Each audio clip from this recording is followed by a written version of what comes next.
सभी भाई को मेरा वंदे मातरम। आज हम शुरू करने वाले हैं अवतल दर्पण से दर्पण सूत्र को सिद्ध कीजिए। यानी अवतल दर्पण से 1/f बराबर 1/v प्लस 1/u को सिद्ध कैसे करें। ये प्रश्न जो है ना हमेशा बार बार बिहार बोर्ड में पूछा जाता है, लेकिन लोग कहाँ पर गलती कर देते हैं वो मैं आज बात करने वाला हूँ। ठीक है, तो सबसे पहले एक अवतल दर्पण का फिगर पारेंगे, उसके बाद अवतल दर्पण को सिद्ध करेंगे। तो चलिए शुरू करते हैं। क्वेश्चन क्या है, अवतल दर्पण से दर्पण से 1/f बराबर 1/u प्लस 1/v को सिद्ध करें। ये आपका क्वेश्चन है। तो सबसे पहले करना क्या है, अवतल दर्पण है तो एक अवतल दर्पण का फिगर पारना है। एक अवतल दर्पण का फिगर पारना है। ये आपका अवतल दर्पण हो गया, अवतल दर्पण हुआ।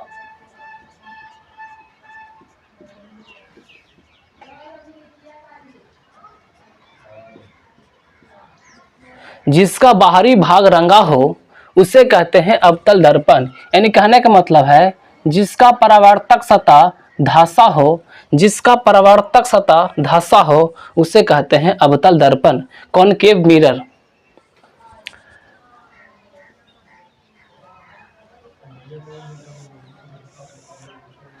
ये आपका प्रधान अक्ष या मुख्य अक्ष हुआ। प्रधान अक्ष या मुख्य अक्ष दर्पण के मध्य बिंदु को ध्रुव कहते हैं। इसे P से सूचित किया जाता है, दर्पण के मध्य बिंदु को। ये M1 और M2 एक अवतल दर्पण है। M1 और M2 एक कॉनकेव मिरर है। अनंत पर एक वस्तु रखी गई है, अनंत पर एक वस्तु रखी गई है। A भी एक वस्तु है, A भी एक वस्तु है। एक किरण मुख्य अक्ष के समांतर निकलती है, एक किरण मुख्य अक्ष के समांतर निकलती है और दर्पण से परावर्तन के बाद F से होकर यानी फोकस से होकर गुजरती है।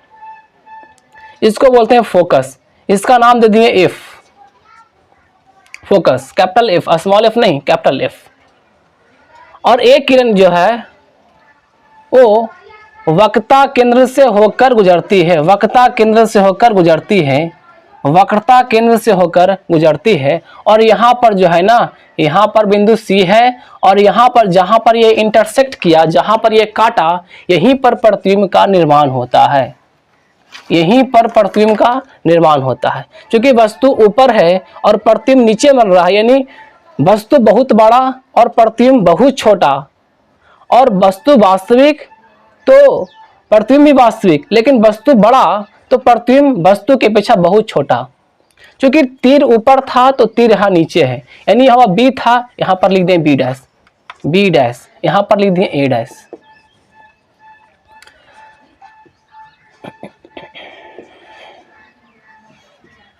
यानी किरण आएगी और दर्पण से परावर्तन के बाद फिर लौट जाएगी, और एक किरण आएगी या फोकस से गुजरेगी और ये जो है ना निकल जाएगी आगे।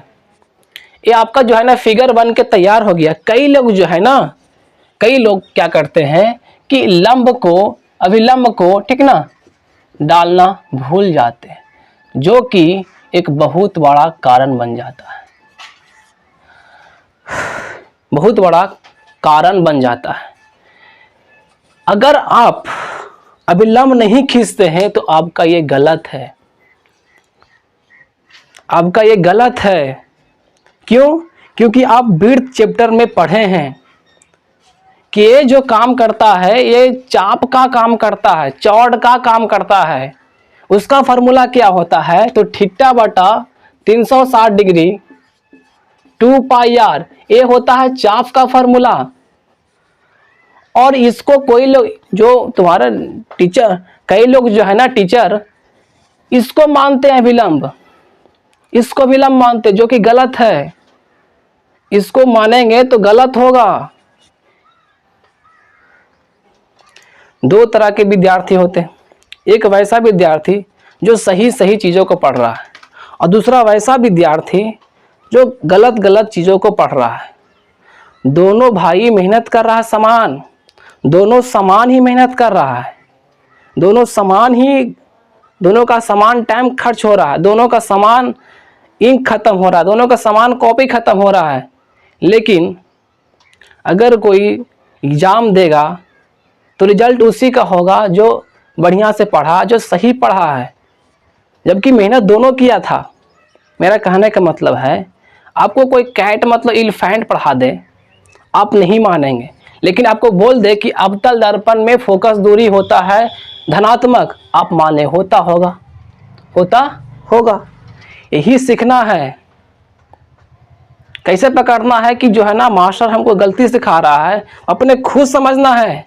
जो टीचर लोग इसको मानते हैं, ये जो है ना DP को मानते हैं, जो चौड़ होता है, जो चाप होता है उसको मानते हैं अभिलंब, वो गलती है, प्योर गलती है, उसको ऐसे नहीं सीखना है। चलिए आगे बढ़ते हैं।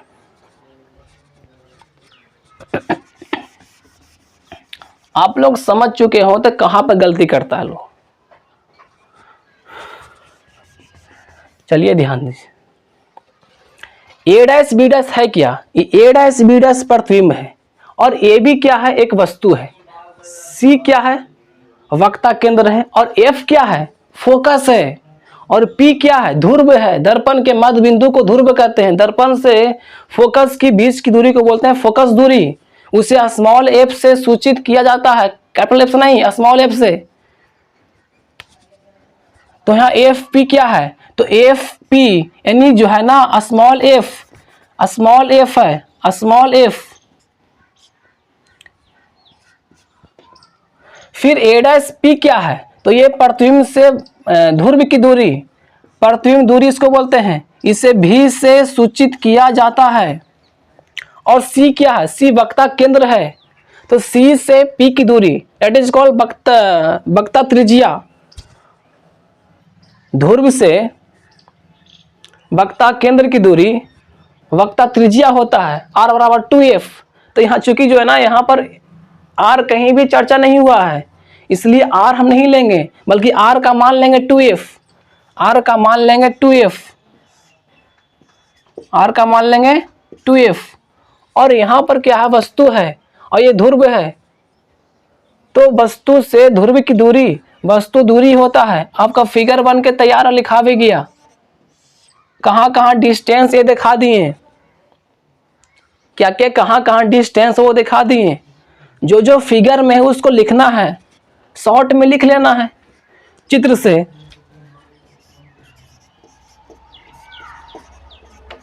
से।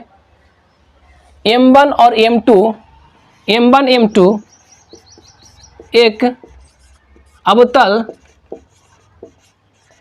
दर्पण है,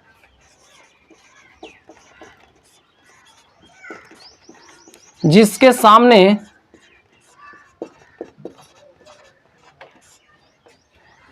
AB एक वस्तु रखा गया है तथा इसका प्रतिबिंब A', B' प्राप्त होता है। जो था हम लिख लिए, जो जो हम फिगर में ड्रॉ किए वो लिख लिए। आपका फिगर में कौन कौन चीज परिवर्तन होगा, आप AB को हटा सकते हैं, PQ ले सकते हैं, कुछ भी ले सकते हैं, लेकिन C और F और P कभी भी चेंज नहीं होगा। C का मतलब क्या होता है? वक्ता केंद्र। F का मतलब क्या होता है? फोकस। और P का मतलब क्या होता है? ध्रुव। आप उसके अलावा कुछ भी मान चेंज कर सकते हैं, कुछ भी। A' नहीं, हम मान लेंगे A1, हम मान लेंगे P, हम मान लेंगे Q, कुछ भी मान सकते हैं। ये नहीं कि ऐसे ही सिद्ध होगा। लेकिन ये बात आप ध्यान रखिए, जो टीचर सिखाते हैं कि इसको मान लो अभिलंब, ये प्योर गलत है, गलत नहीं। का फायदा होगा, तू मेहनत भी करेगा, रिजल्ट खराब आएगा। तो ध्यान दीजिए बढ़िया से।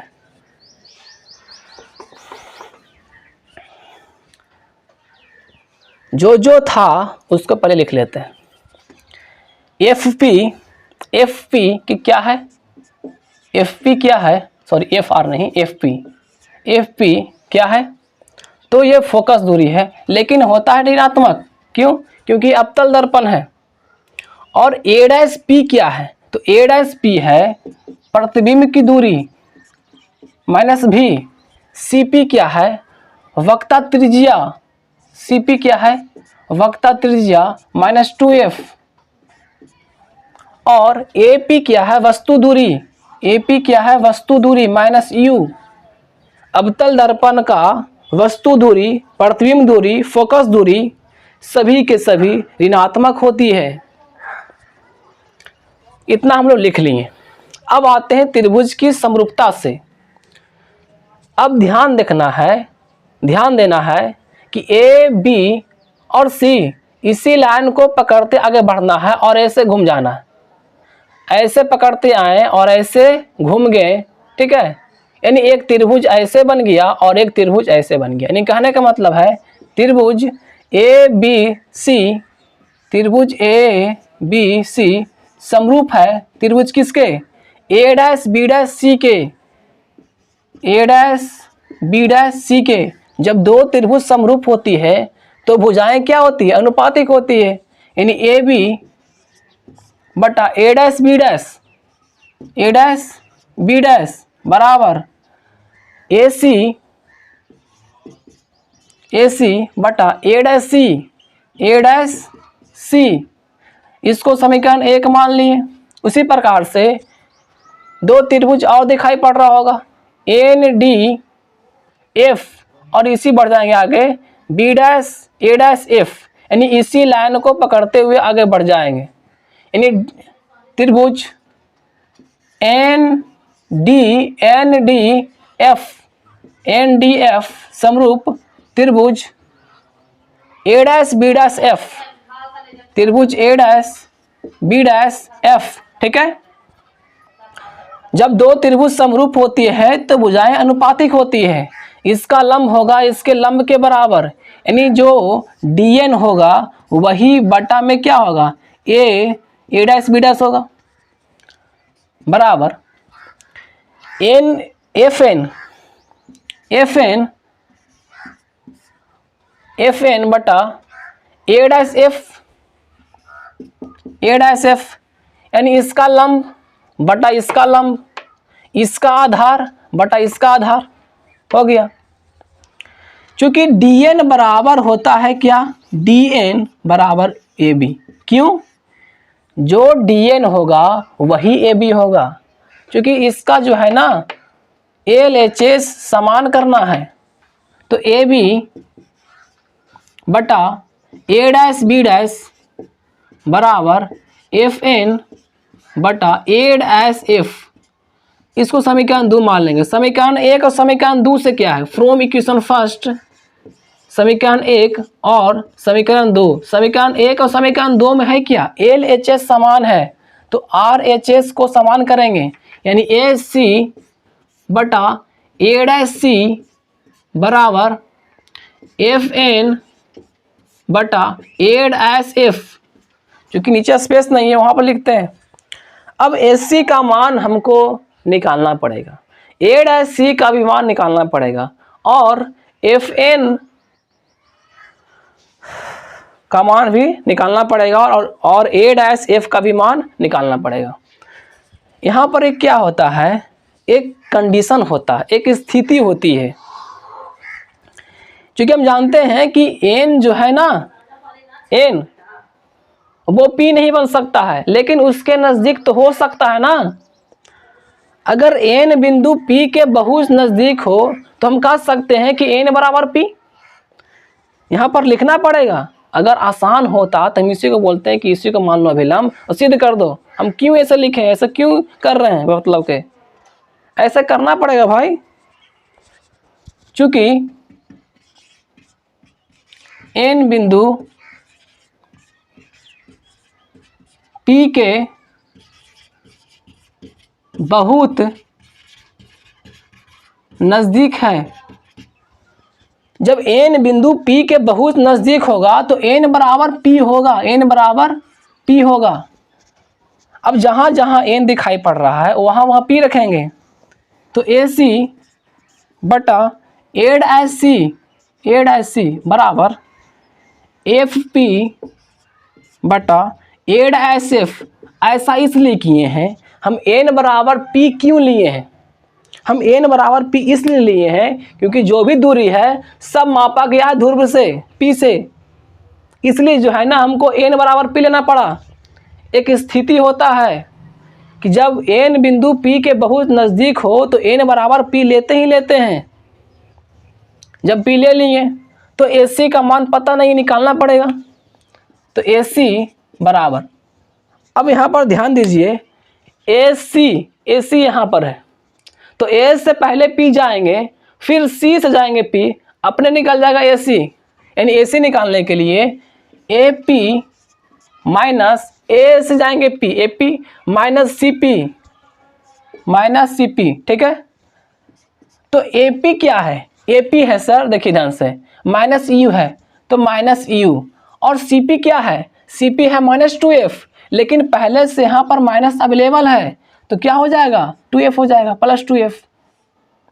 A'C का मान निकालना है तो A'C फिगर में है कहाँ? तो A'C यहाँ पर है, तो C से जाएंगे P, उसके बाद A'P, यानी कहने का मतलब है CP में से आप जो है ना A'P को माइनस कर लेंगे, आपका निकल जाएगा क्या? A'C।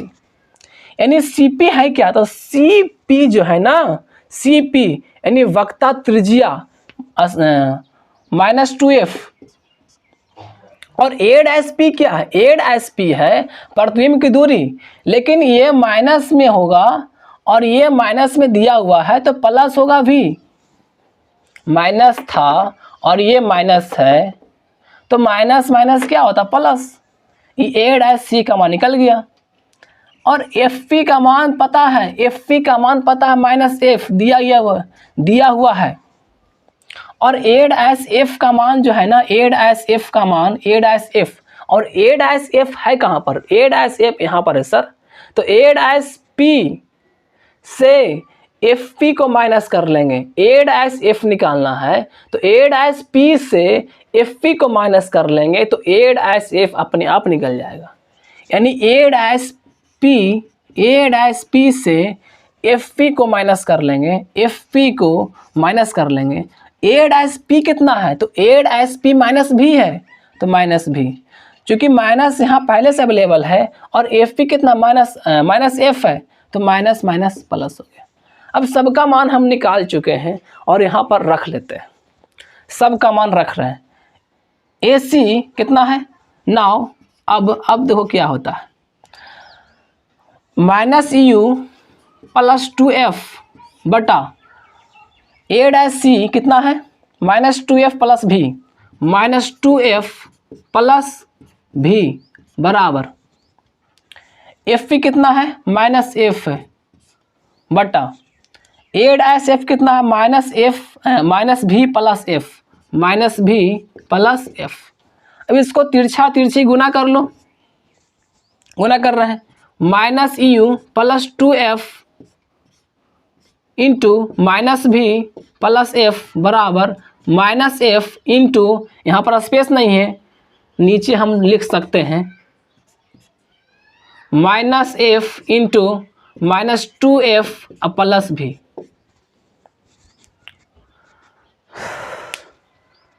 अब इसको थोड़ा सा मिटाना पड़ेगा, मेरे पास स्पेस नहीं है, इसको हम मिटा रहे हैं।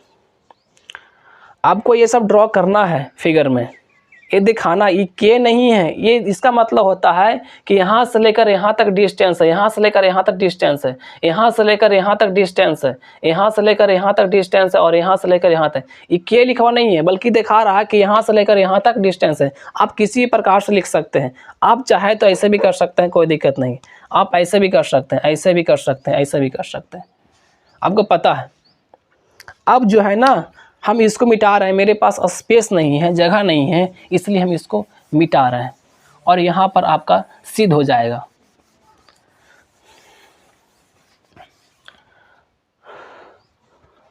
इसको गुना करना है, गुना कर रहे हैं।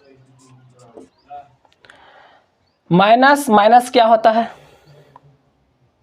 माइनस माइनस क्या होता है? प्लस यू भी, फिर माइनस प्लस माइनस होता है यू एफ, फिर माइनस 2f और भी, तो प्लस माइनस माइनस 2fv और प्लस प्लस प्लस ही रहेगा 2f स्क्वायर बराबर minus minus plus 2f square और माइनस प्लस माइनस fv।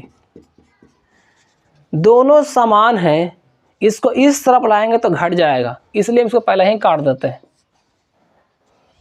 और u भी माइनस यू एफ, ये माइनस में है, इसको उस तरफ भेज दिए, हो जाएगा प्लस में, यानी माइनस एफ वी और माइनस 2fv, प्लस 2fv, क्योंकि ये लेफ्ट जाएगा राइट, लेफ्ट जा रहा है राइट की ओर, तो प्लस हो गया।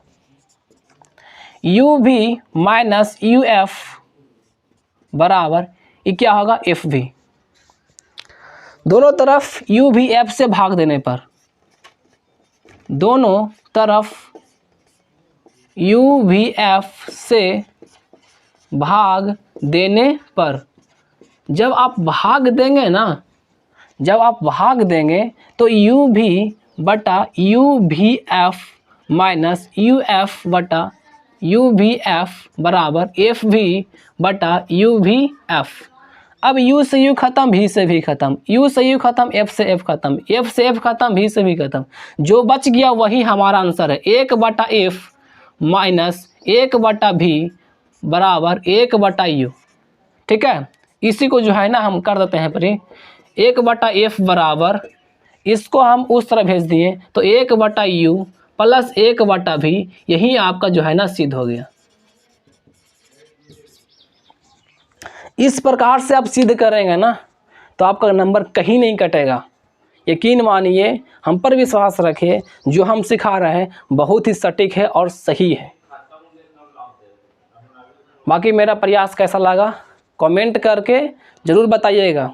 आप लोग कमेंट नहीं करते, कहाँ पर दिक्कत है हमको बताइए, और हमसे जो है ना उम्मीद रखिए और हमसे मांग करिए कि सर अगला वीडियो भी लाइए। आप लोग कमेंट करते नहीं। ठीक है, जय हिंद।